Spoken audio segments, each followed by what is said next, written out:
Hi నమస్తే అందరికీ welcome to senior lab story. నేను మీ శ్రీనివాస్. సో చాలామంది చాలా డౌట్స్ అడుగుతున్నారు నా క్యాన్సర్ గురించి, వాళ్ళకు వచ్చే డౌట్స్ గురించి, సిమ్టమ్స్ గురించి, అట్లాంటివి అన్నీ. అండ్ చాలామందికి స్టార్టింగ్లో మీరు ఎట్లా రిసీవ్ చేసుకుంటున్నారు, ఇంత ధైర్యంగా ఎట్లా ఉండగలుగుతున్నారు, క్యాన్సర్ని అంత అంటే క్యాన్సర్ వచ్చినా కూడా మీరు ఇంత పాజిటివ్గా ఎట్లా ఉండగలుగుతున్నారు అని చెప్పేసి. సో దాని గురించి కొన్ని వర్డ్స్, ఎందుకంటే ఆ సిచ్యువేషన్ తెలిసినప్పుడు మేము ఎట్లా ఫీల్ అయ్యాము, నేను క్యాన్సర్ని ఎట్లా రిసీవ్ చేసుకున్నాను. సో క్యాన్సర్ అని తెలియగానే ఫస్ట్ నేను ఆలోచించిన అదేంటి, సో ఎవరితో ఏం మాట్లాడాలి, ఏం చెప్పాలి, తర్వాత నా లైఫ్ ఎట్లా అవుద్ది అని చెప్పి ఆ మినిట్లో నేను ఆలోచించి ఎవరితో ఏం మాట్లాడాను, అప్పుడు నేను ఎట్లా రిసీవ్ చేసుకున్నాను అసలు ఆ క్యాన్సర్ అనేది కొన్ని చెప్తాను. ఎందుకంటే సో అంటే కాల్ చేసే వాళ్ళు సడన్గా వాళ్ళ క్యాన్సర్ అని తెలిసిన తర్వాత కంగారు, ఆ భయము, ఆ బాధ ఎట్లా ఉంటుందో వాళ్ళు ఫోన్లు చేసి మాట్లాడుతుంటే నేను అనుభవించాను కాబట్టి చెప్తున్నాను. సో నేను ఇట్లా ఇంత ధైర్యంగా కావడానికి కూడా రీజన్ ఏంటనేది కూడా మీకు చెప్తాను, చివరి వరకు చూడండి. అండ్ ఇంకొక చిన్న రిక్వెస్ట్ అండి, ప్రతి వీడియోలో అడుగుతున్నానని కాదు. సో ప్లీజ్ నా ఛానల్ని సబ్స్క్రైబ్ చేసుకోకుండా ఎవరైనా చూస్తుంటే ప్లీజ్ సబ్స్క్రైబ్ చేసుకోండి. నేను మీ నుంచి ఆశించేది చిన్న ఒకటే, వీడియో నచ్చితే ప్లీజ్ లైక్ చేయండి. చాలా ఇన్ఫర్మేషన్ వీడియోస్ ఉన్నాయి నా దాంట్లో. సో ప్లీజ్ మీరు ఇట్లాగే సపోర్ట్ చేస్తారని కోరుకుంటున్నాను.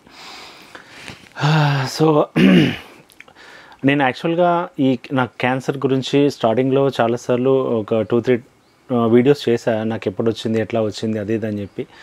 పర్టికులర్గా నాకు క్యాన్సర్ అని ఐడెంటిఫై అయింది, ఎట్లా ఐడెంటిఫై అయింది, నా సిమ్టమ్స్ అనేది మీకు అన్నీ తెలుసు కాబట్టి సో నాకు తెలిసిన దగ్గర నుంచి మీతో స్టార్ట్ చేస్తాను. ఏప్రిల్ 2023లో నాకు క్యాన్సర్ అని ఐడెంటిఫై అయింది.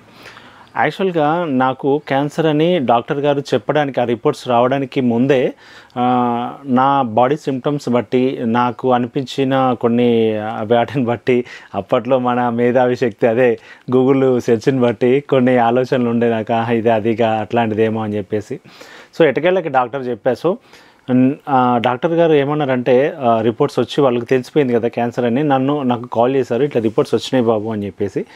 సో రిపోర్ట్స్ వస్తే నేను వెళ్తే వాళ్ళు ఏమన్నారంటే, ఒక్కడివి రాకు, ఎవరినైనా ఫ్యామిలీ మెంబర్స్ తీసుకొని రా అని చెప్పేశారు. సో నాకు ఉండే డౌట్, సో సడన్గా మా అమ్మ వాళ్ళకి చెప్పలేను, భయపడతారని.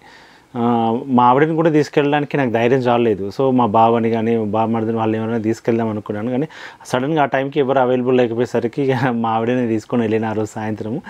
సో తీసుకొని వెళ్ళిన తర్వాత డాక్టర్ గారి కౌన్సిలింగ్ రూమ్లోకి వెళ్ళేసరికి సో రిపోర్ట్స్ ముంగడ పెట్టి, బాబు మీకు క్యాన్సర్ అనేసి చెప్పారు. సో అక్కడ ఎట్లా అట్లా డాక్టర్ గారు కౌన్సిలింగ్ ఇచ్చారు, చెప్పారు, అదంతా అయిపోయింది. బ్లాంక్ అయింది యాక్చువల్గా, క్యాన్సర్ అని చెప్పగానే బ్లాంక్ అయిపోయింది. అక్కడి నుంచి ఇంటికి వెళ్ళిపోయాం. సో ఇంటికి వెళ్ళాక ఏంటి అసలు ఇద్దరం బ్లాంక్ అయిపోయాం, నేను సైలెంట్ అయిపోయాం, మాట్లాడుకోలేదు.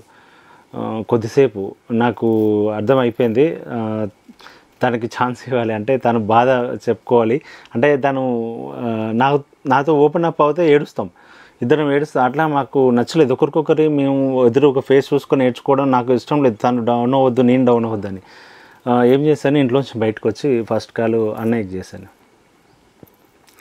సో లిటరల్లీ పెయిన్ఫుల్ వర్డ్స్ అవి, నేను ఆ రోజు మాట్లాడినవి నిజంగా నాకు ఇప్పటికీ గుర్తుంది. ఒకటి అండి, క్యాన్సర్ అది ఎన్ని స్టేజీ, నాకు సర్వైవ్ అయ్యే ఛాన్స్ ఉందా, బ్రతకనా, దానికి ట్రీట్మెంట్ అనేది పక్కన పెడితే ఆ రోజు నేను విన్న వర్డ్స్, ఎందుకంటే ఒక క్యాన్సర్ అంటే మనకు తెలుసు అది ఆల్మోస్ట్ చాలా కాసెస్లో డెత్ వరకు వెళ్ళే ఛాన్సెస్ ఉంటాయి. సో మేబీ అందులో నాకు ఎంతవరకు ఛాన్స్ ఉందని నాకు తెలియదు. బట్ ఎనీహౌ నేను సర్వైవ్ అవుతానో లేదో తర్వాత ముచ్చట. ఒకవేళ సర్వైవ్ కాకపోతే నా పరిస్థితి ఏంటి, నా ఫ్యామిలీ పరిస్థితి ఏంటి. సో అంటే అక్కడ నాకు ఫస్ట్ థాట్కి వచ్చింది నా కూతురు. అంటే నా కూతురుకి నేను సేవింగ్స్ అట్లా చేసి ఫ్యూచర్ కోసం ప్లానింగ్స్ ఏం చేయలేదు. సో ఇట్లా సడన్గా అయిపోయింది. అప్పటికే నాకు చిన్న చిన్న అప్పులు ఉండేవి, అప్పుడప్పుడే స్టార్ట్ అయిన అప్పులు, అదేంటో దురదృష్టము. నాకు ఈ ప్రాబ్లం స్టార్ట్ అయ్యే ముందే కొన్ని అప్పులు స్టార్ట్ అయినాయి. అవి నేను ఏదో మేనేజ్ చేసుకుంటూ వచ్చే టైంకి కరెక్ట్గా ఇది అయిపోయింది. సడన్గా అయిపోయి అట్లా తెలిసేసరికి ఇక బ్రదర్ కాల్ చేసి చెప్పిన, సో అన్నయ్య ఇట్లా నాకు క్యాన్సర్ అని. ఆయన కూడా భయపడ్డాడు కొంచెం, ఒక 2 minutes అది ఇది ఏంటని అడిగిన తర్వాత చెప్పిన. సో ఒకటి నేను సర్వే అవుతానో అవ్వనో తెలియదు. తర్వాత ముచ్చట ట్రీట్మెంట్ అనేది స్టార్ట్ అయిన తర్వాత ఎట్లా ఉంటుందో మనకు తెలియదు. సో ఏమైనా నాకు ఎన్ని రోజులు సర్వైవల్ ఛాన్స్ ఉన్నా కానీ ఈలోపు నాకు ఏదన్నా జరిగితే మాత్రం నా కూతుర్ని మాత్రం జాగ్రత్తగా చూసుకోండి. సో తనని అంటే తన లైఫ్ని అంటే ప్రొటెక్ట్ చేయండి అన్నట్టుగా బాగా జాగ్రత్తగా చూసుకోండి అని చెప్పుకున్నా. ఆ తర్వాత మా సడ్డకుడు మా నరేష్ అన్నకు చెప్పుకున్నా. సో నాకు థర్డ్ థాట్ కాదు, అసలు ఫస్ట్ థాటే నాకు ఫస్ట్ నాకు మాట్లాడాలనిపించింది మా అమ్మతోటి. లిటరల్లీ చెప్తున్నా, నాకు ఇప్పటికీ ఎమోషనల్ అవుతాను ఆ టాపిక్ వస్తే. ఎందుకంటే అమ్మకి ఎట్లా చెప్పాలి, నేను ఏమని చెప్పాలి. సో అమ్మకి బాగా అంటే అమ్మకు నాకు బాగా అటాచ్మెంట్ ఉంటుంది. నాకు ఇట్లా అయింది, నాకు ఏదో జరగబోతుంది, ఏమైంది అని ఎట్లా చెప్పాలి అమ్మకి, అమ్మ ఎట్లా రిసీవ్ చేసుకుంటుంది. నాకు అమ్మ ఒళ్ళో తలబెట్టి ఆ క్షణం అట్లా కూర్చొని మాట్లాడాలని ఉండే, చెప్పుకోవాలని ఉండే నాకు కూడా. అమ్మ నాకు ఇట్లా అయింది, నా కూతురు జాగ్రత్త అని అమ్మ ఒళ్ళో అట్లా అంటే ఆ ఫీల్ వచ్చింది. కానీ అమ్మతో మాట్లాడలేను. అమ్మకి తెలిస్తే బాధపడుతుంది, తట్టుకోలేదు, ఏడుస్తుంది. నేను అమ్మని ఎట్లా కంట్రోల్ చేయాలి నాకు ఏం అర్థం కావట్లేదు. కానీ అమ్మకి చెప్పుకోవాలి, నా పెయిన్ అనేది ఫస్ట్ అమ్మకి చెప్పుకోవాలి. కానీ చెప్పలేను. నాలో నేను కుమిలిపోయి ఇంచుమించు ఒక 3 to 4 days అవ్వలేదు నాతోటి. అమ్మతో మాట్లాడలేకపోయాను, అమ్మతో చెప్పలేకపోయానని ఆ పెయిన్ అయితే నాకు ఇప్పటికీ అంటే అమ్మకి తెలిసి అమ్మ నా దగ్గరకు వచ్చేదాకా నేను నాలో లేను నిజంగా. అమ్మకి నెక్స్ట్ డే అన్న ఏదో ఇటు తమ్ముడికి చిన్న కొంట్లో ఉంటూ బాగాలేదట, హాస్పిటల్కి వెళ్తానడని ఇంట్లో అమ్మకు తెలియకుండా అమ్మకు చెప్పకుండా అర్జెంటుగా ఒక దగ్గర ₹1,00,000 తీసుకొని అన్నయ్య వచ్చిండు. అన్ని అంటే మామూలుగా చెప్పిండు, ఇంక అప్పటికి చెప్పలేదు. చాలా రోజులకు తెలిసింది అమ్మకి. అంటే ఇట్లా వెళ్తున్నాము, అన్న వచ్చిండు, ఏడ్చిండు, అన్న అందరం ఏడ్చినాం. సో మా ఆవిడ ఎట్లాగో వాళ్ళ అక్కకి వాళ్ళకి చెప్పుకొని తన ఇంట్లో ఏడుస్తూనే ఉంది. నేను తనతో ఫేస్ చేస్తే మేము ఇద్దరం డౌన్ అయిపోతే మళ్ళీ మేము బాగుంటుందని చెప్పేసి అట్లా. సో నాకు నేను మాట్లాడలేకపోయినా, చెప్పుకోలేకపోయినా, అండ్ మైండ్లో కొన్ని వర్డ్స్ ఉంటాయి కదా, అవి కంప్లీట్గా నేను అమ్మ గురించి అట్లా ఆలోచించుకున్నాను. ఎందుకంటే అందరితో రివీల్ చేసుకుంటే నేను ఓపెన్గా మాట్లాడగలుగుతున్నా. కానీ అమ్మ దగ్గర ఎందుకు అంటే అమ్మ బాధపడొద్దు.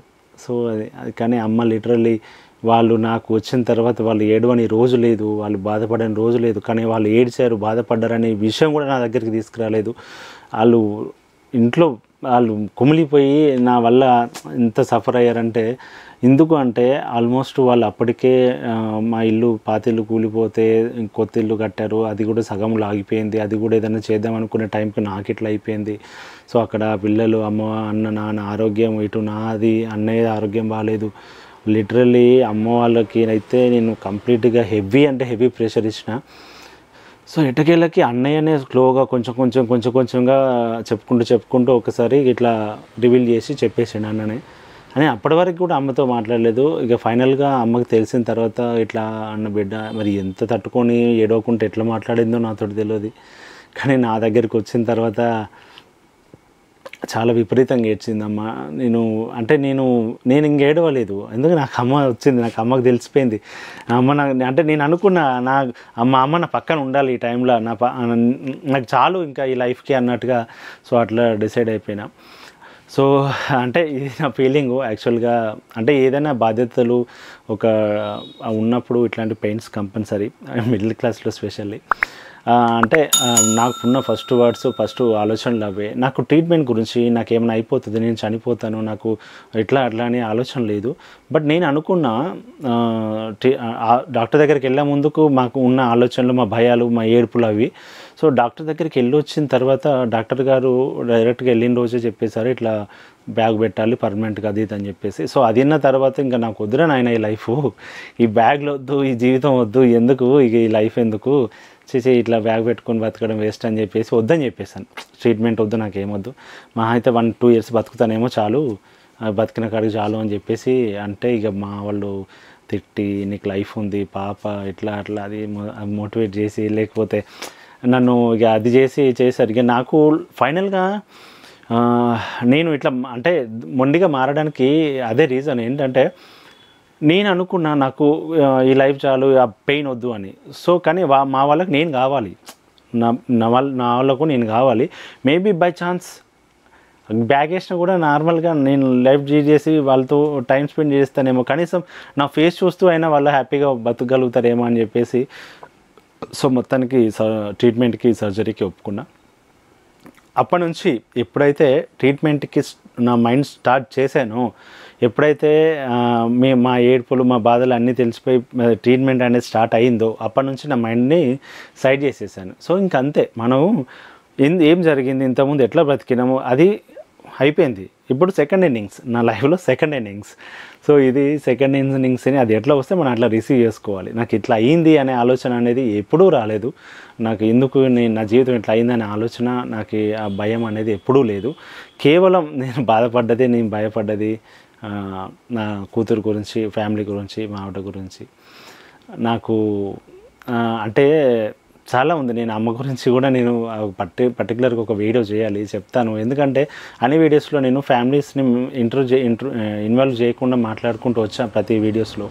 ఎందుకంటే ఎవరైనా ఫ్యామిలీస్ గురించి మళ్ళీ తప్పుగా అటు ఇటు అంటే తట్టుకోలేను. సో ఆ ఉద్దేశంతో. బట్ ఏదైనా అమ్మ పెయిన్, అమ్మ సిచ్యువేషన్ ఎట్లా ఉంటుంది అని చెప్పేసి చెప్పుకోవడానికి కూడా నేను ఒక చిన్న వీడియో చేస్తాను. సో ఇది నేను అప్పుడు రిసీవ్ చేసుకున్న మూమెంటు, నా పెయిన్ఫుల్ సిచ్యువేషను. నేనేంటంటే బాధపడొద్దు, భయపడొద్దు అని కాదు. ఆన్ టైం మనకు క్యాన్సర్ అని తెలిసిన ఆన్ టైంలో ఆ సిచ్యువేషన్ ఎవరైనా బాధపడతారు, అది కామన్, ఆ సిచ్యువేషన్ అంతే. కానీ ఎట్ ఎ టైము నా లైఫ్ ఇట్లా అయిపోయింది, ఇంకా మొన్నట్లో అప్పటిలాగా బతకలేనేమో అనే ఒక ఆలోచన తీసేస్తే, సో ఇప్పుడు ఉండబోయే లైఫ్ని నువ్వు రిసీవ్ చేసుకుంటే నీకు భయం ఉండదు. సో అట్లా నేనేమనుకున్నానంటే, సర్జరీ ఇది ఉంటుంది, ఆ పెయిన్ ఉంటుంది, ఆ నొప్పి ఉంటుంది, అంతే కదా. సో ఓకే, అంతే. ఇప్పుడు మనం రాబోయే పెయిన్ని ముందుగానే రిసీవ్ చేసుకున్నాం అనుకో, ఓకే అని రిలీఫ్గా అనిపిస్తుంది. అంటే ఆ పెయిన్ వచ్చినా కూడా నీకు మనం అనుకున్నదే కదా, కొంచెం దీన్ని ఇట్లా చేద్దాం, ఇట్లా అరేంజ్ చేసుకుందాం, ఇట్లా చూద్దాం, ఏదైతే అదే ఉంది అన్నట్టుగా ఉంటే మాత్రం, మైండ్ సెట్ పాజిటివ్గా ఉంటే మాత్రం నీకు ఏమీ కాదు. నువ్వు ఆ ట్రీట్మెంట్కి నీ బాడీ రెస్పాండ్ అవుతుంది, భయం అనేది పోతుంది. సో ఫస్ట్ ఆఫ్ ఆల్ కొంచెం పాజిటివ్ థింక్ చేయండి. క్యాన్సర్ అనేది కొన్నిసార్లు ఇప్పుడున్న సిచ్యువేషన్స్లో చాలామందిని బ్రతికిస్తున్నారు ఆన్ ట్రీట్మెంటు. సో మన లైఫ్ స్టైల్ కొంచెం చేంజ్ చేసుకుంటే అట్లా సెట్ అవుద్ది. సో ఇది ల్యాక్లు ఎంత అవుతుందేమో. సో కొన్ని అట్లా ఉంటుంది, కొన్ని అంటే లైఫ్లో ఎమోషన్స్ షేర్ చేసుకోకపోతే కొన్ని దాగిపోతే ఎట్లా ఉంటాయి కొన్ని వర్డ్స్. అంటే ఒకటి, నేను సర్జరీకి వెళ్ళే ముందు కూడా నాకు ట్రీట్మెంట్కి సీరియస్ అయిన రోజు ఒకసారి, అండ్ సర్జరీ రూమ్లోకి వెళ్ళే ముందు కూడా ఫైనల్ వర్డ్స్ చెప్పాలని నాకు చాలా ఉండే. అంటే నేను ఇంకా రానేమో, అంటే వాళ్ళు డాక్టర్ చనిపోతారని ఏం చెప్పలేదు, కానీ కొన్ని మేజర్ సర్జరీస్ కదా, ఇఫ్ ఇన్ కేస్ ఛాన్స్ ఉండొచ్చు అట్లా డెత్ అయ్యే ఛాన్సెస్ అని లాస్ట్ వర్డ్స్ చెప్పుకోవాలని చాలా ఉండే. ఎవరికి చెప్పాలి, చెప్తే భయపడతారు, కానీ చెప్పకపోతే, నేను అంటూ లేకపోతే నా ఫీల్ ఎట్లా తెలుస్తుంది, నా పెయిన్ ఎట్లా తెలుస్తుంది, సో నేనేం చెప్పాలనుకున్నా ఎట్లా తెలుస్తుంది అని చాలా మదన పడ్డాను అప్పుడు. సో అప్పుడు కనుక నాకు యూట్యూబ్ ఆలోచన వచ్చుంటే మేబీ వేరేలాగా ఉండేదేమో. సో ఇలా చెప్పుకుంటూ పోతే ఇక నేను ఇంకొక 10 గంటలైనా చెప్పగలుగుతా. సో అన్నీ పెయిన్ఫుల్ సిచ్యువేషన్స్, అన్నీ మెమరీస్, అంటే బ్యాడ్ అయినా గుడ్ అయినా సో చాలా ఉన్నాయి. ఎనీహౌ నా ఫ్యామిలీ, నా పాజిటివ్ సపోర్ట్ అనేది, దానివల్ల ఈరోజు నేను ఇంత స్ట్రాంగ్గా ఉండగలుగుతున్నాను, ఇదైతే కన్ఫర్మ్. ఓకే, ఇది మళ్ళీ అడుగుతున్నా లాస్ట్లో, వీడియో ఇప్పటివరకు సబ్స్క్రైబ్ చేసుకోకుండా ఎవరైనా చూస్తే ప్లీజ్ సబ్స్క్రైబ్ చేసుకోండి. మీరు ఈ విధంగా నన్ను సపోర్ట్ చేస్తే నేను ఇంకా కంటెంట్ ఇస్తూ, చాలామందికి ఇన్ఫర్మేషన్ ఇస్తూ ఇట్లా ముందుకు వెళ్తూనే ఉంటాను. వీడియో నచ్చితే ప్లీజ్ లైక్ చేయండి. మీరు ఎప్పుడు ఇట్లాగే నన్ను సపోర్ట్ చేయాలి. Thank you. నేను మీ శ్రీనివాస్. బాయ్.